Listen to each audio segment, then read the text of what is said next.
শ্রী চৈতন্য মহাপ্রভু যখন জগন্নাথপুরীতে যেতেন, জগন্নাথকে দর্শন করতেন, তিনি আপ্লুতভাবে জগন্নাথকে যেভাবে দর্শন করতেন, যে প্রকারে দর্শন করতেন, তিনি নিদর্শন রেখেছেন যে আমাদেরও কিভাবে জগন্নাথকে দর্শন করা উচিত বা সেই বিগ্রহকে দর্শন করা উচিত। মহাপ্রভু বলছেন, প্রতিমা নও তুমি সাক্ষাৎ ব্রজেন্দ্র নন্দন।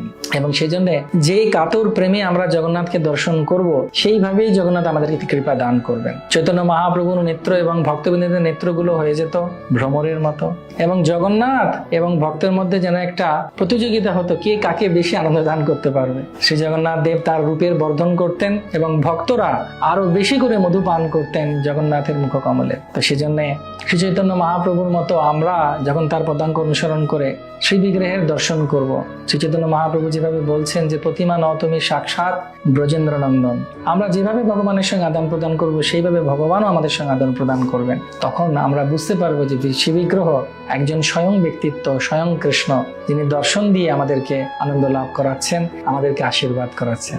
জগন্নাথ স্বামী কি জয়।